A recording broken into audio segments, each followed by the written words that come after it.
Assalamu alaikum wa rahmatullahi wa barakatuh. Welcome to the AKLQ class. Today, inshallah, we will finish this subject for the first semester. This is the last session for the semester.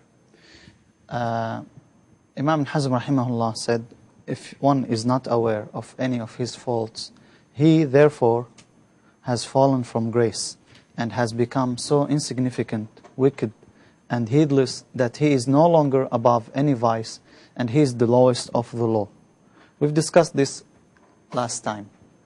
If you are unaware of your own faults, then this is the greatest problem.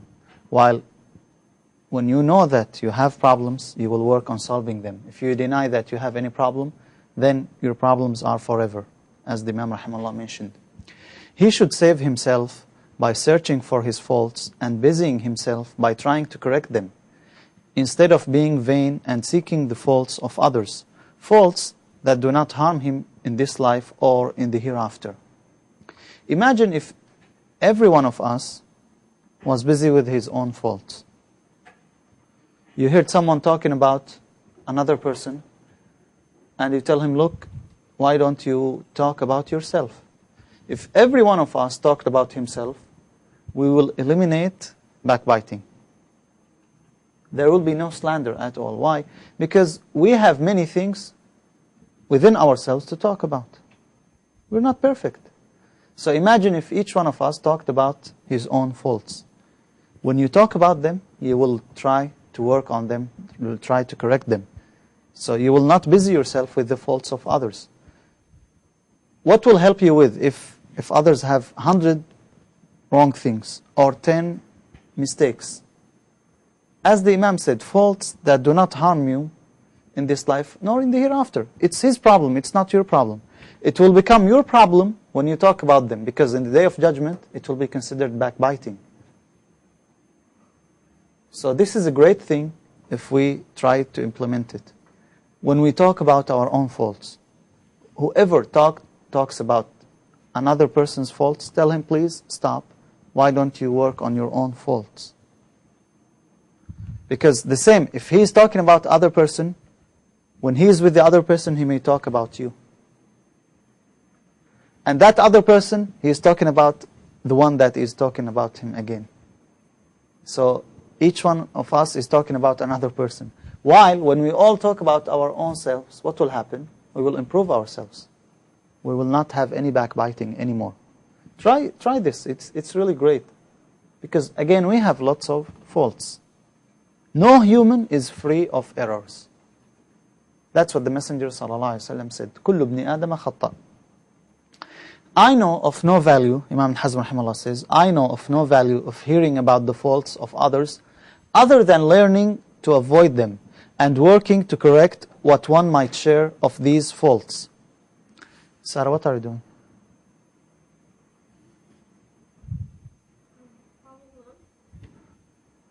I know of no value of hearing about the faults of others, be with us, other than learning to avoid them and working to correct what one might share of these faults, all the time relying on the powers of Allah Almighty. He is telling you this is the only advantage of knowing the faults of others. Just like he mentioned a couple of sessions ago, when he talked about the virtue of writing the good deeds of people and the bad deeds as well. He said documenting these things will help, not to praise them, but to learn from them. And not to backbite them, but also to avoid the mistakes they did. Now when we hear about the Islamic history, what happened 400 years ago, how the Khalifa, he did not take the responsibilities very well, how he betrayed the Muslims or whatever. What we will learn from this? We'll try to avoid them. So he's telling you this is the only reason why we should sometimes document the vices of people. To avoid them. Not to talk about them, because each one of us, he has his own mistakes. He has his own faults. But to speak of the vices of others is itself a great vice and unacceptable. Just to speak about people's mistakes, this is unacceptable.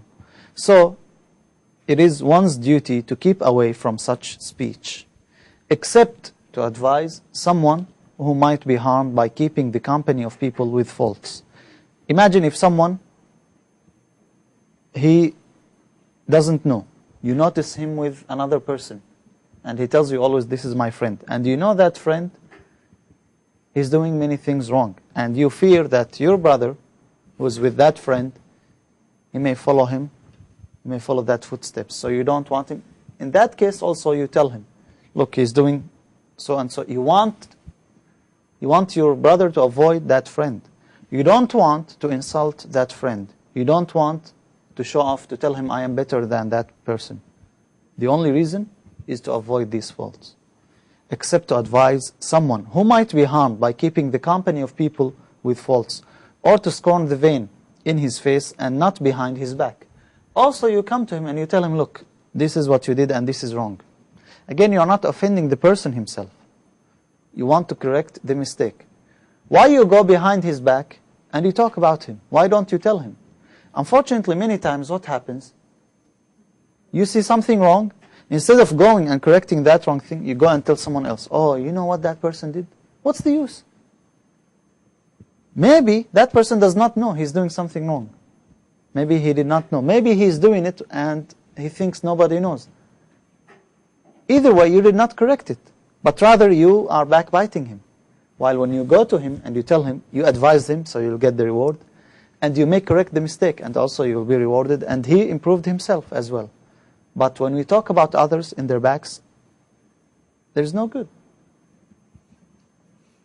One should say to the vain, examine yourself.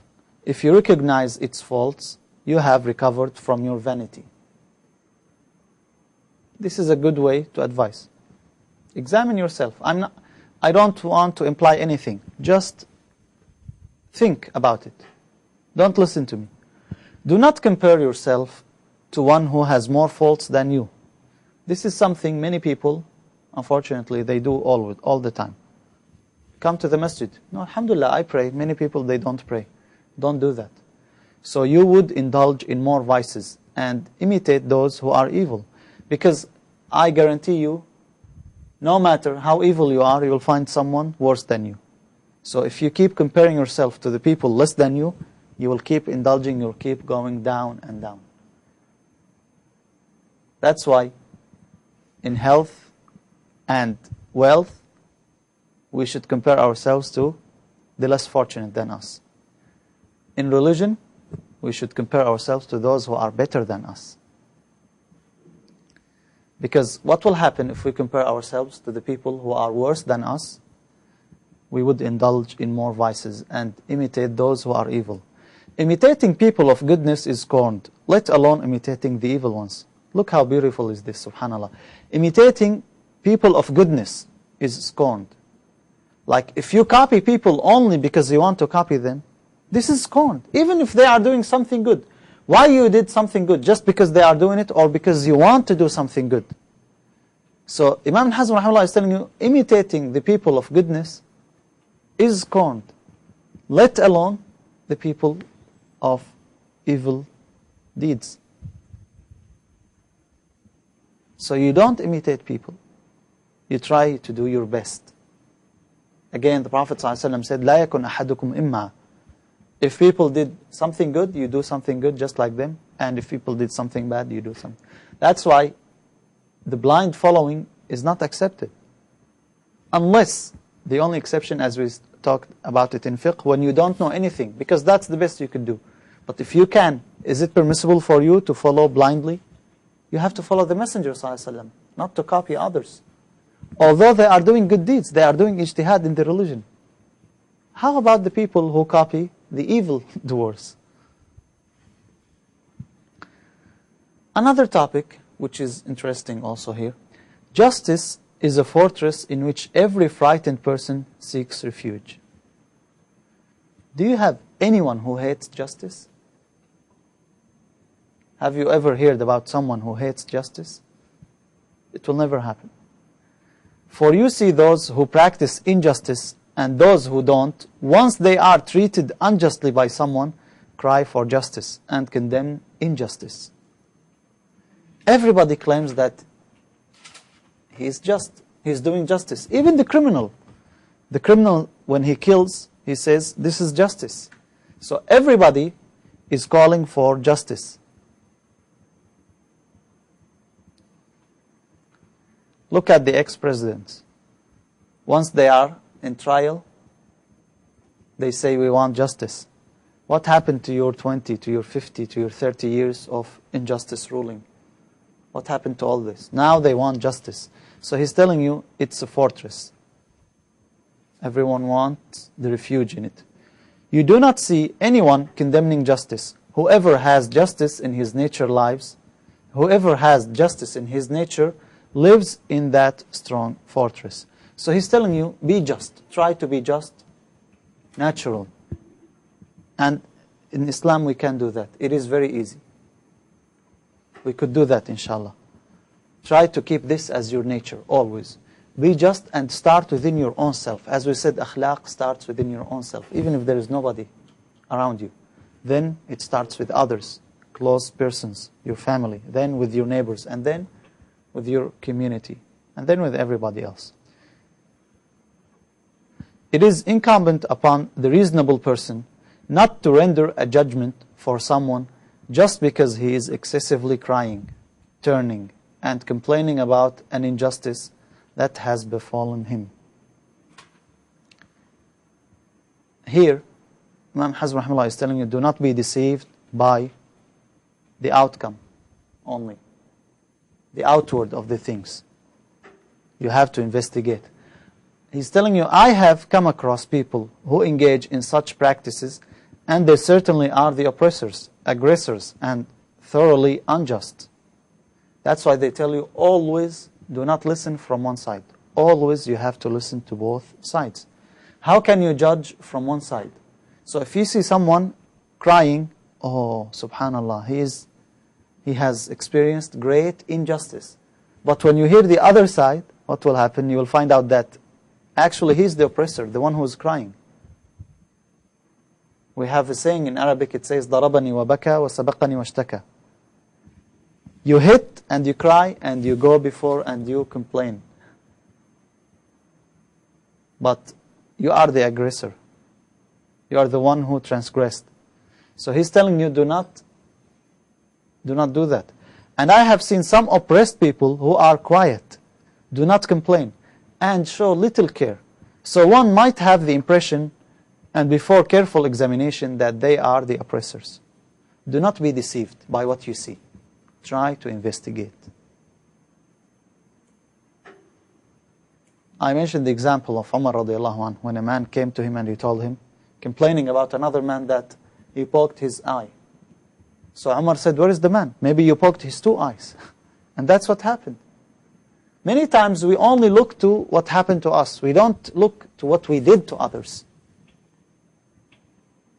You have to see what are you doing to others. Always try to see how others think about what you did. This is a place, in judgment, this is a place where matters must be verified and inclinations must be resisted.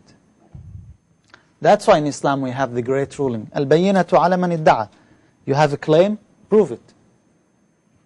You have a claim, you have to prove it. The Prophet ﷺ said in the hadith, إِنَّكُمْ تَخْتَصِمُونَ إِلَيْهِ. You come to me, complaining, disputing, and some of you are more eloquent than others. So I judge according to what I hear. But if I judge wrongly, then do not take it, because it's a piece of fire that you are taking it from your brother's right. So there are some people actually, they may change the facts. You may think that they are oppressed, while in fact they are the oppressors. One should not be inclined for or against one who complains because of the behavior we described above. Just because crying, I mean, some people, it's easy for them to cry. They are actors, they are very good actors, especially women. They could cry easily, and you think, oh, that husband is very crucial, he is very rude. But when you hear his side of the story, believe me, this happens a lot. You say this woman should be hanged. Not hanged, I mean, but anyway, so sometimes this is the case. You don't judge by hearing only from one side, never. One should not be inclined for or against one who complains because of the behavior we described above, but should seek fairness as required by the truth of the matter. Now, we are moving to another thing. There are occasions when trying hard to avoid a frightening matter causes the matter to happen. Another thing. Sometimes you are too careful about something, too much careful about something, and this will cause others to look at it. What is it? They will try, because again, people, they try to know what's going on. You'll pay their attention. Why? Because you have excessiveness in caring about this thing. Imagine if you have 10 rooms. 9 rooms are opened. 1 room is locked. And you tell your son, you tell your daughter every time they have 9 rooms, they could play. But every time you tell them, this room is closed, do not open it. Next day you tell them, this room is closed, do not open it. What they will do? They'll try to open it because they want to see what's going on there. The same thing. You try to hide something, you are frightened about a matter, and believe me, it will happen. Why? Because it's too much. When working diligently to keep a secret hidden causes the secret to become known. The same thing. You go and you tell someone, there is a secret. And then you tell another one, there is a secret. People will start, oh, there is a secret. They want to know. That's the nature of people. They like to know. What's the secret? So because you try to hide it too much, it will be exposed. People will disclose that secret. When working diligently to keep a secret hidden causes the secret to become known. And when thoroughly trying to ignore something is more suspicious than paying keen attention to it. Again, the same thing. People tell you do it, and you ignore it. The second time they tell you do it, and you don't do it. What will happen? They will start suspicious. What's going on? He ignored it. That means there is something. So what do? If you try to keep it secret too much, it will not work. If you try to hide it too much, it will not work. He's telling you that the reason for all these things is excessiveness. Don't try excessiveness. Be fair, which transcends the bounds of what is reasonable. That's what will encourage people to try to find out what's going on. Lastly, whoever lacks knowledge of the virtues should rely on what has been decreed by God and His Messenger, sallallahu alaihi wasallam, for this contains all virtues. Whoever lacks knowledge of the virtues should rely on what has been decreed by God and His Messenger, sallallahu alaihi wasallam, for this contains all virtues. People ask, which is better, to do this or to do that? Now, when you ask some people how you have good akhlaq, they tell you, be nice. Everyone likes to be nice. And if you are nice to everyone, everyone will be pleased to you. But this is the question, how you become nice? What is nice? It is according to the Book of Allah and the Sunnah of the Messenger sallallahu alaihi wasallam. But again, what if we don't have it in the Book of Allah and in the Sunnah of the Messenger sallallahu alaihi wasallam? Prophet sallallahu alaihi wasallam said, "Ma ra'ahu al-muslimuna hasanan fahuwa 'inda Allahi hasan." If all Muslims were together and they liked it, then that means it is good. If they are all were to be together and they did not like it, that means it is not good. If you are in a community and they consider this thing bad, even though there is no text from the Book of Allah or the Sunnah of the Messenger sallallahu alaihi wasallam, don't do it. Don't do it, even if it's not mentioned, because it's against what people's nature. So I hope, inshallah, with these short sessions, you learn something practical, because the issue is not only what you read or what you hear. The issue is what you implement. The Prophet ﷺ, his akhlaq were the Quran. Could you tell that whenever we open a page from the Quran, whenever Allah says, Isbiru wa sabiru. Be patient, show patience, persevere. Are you one of them? When Allah subhanahu wa ta'ala mentions the forbearance, mentions mercy, are you one of them? Could we say that or not? It's a long way to go actually. We just started. And we will continue inshallah in the second semester with more things to come. هذا وصلى الله وسلم على نبينا محمد وعلى آله وصحبه أجمعين.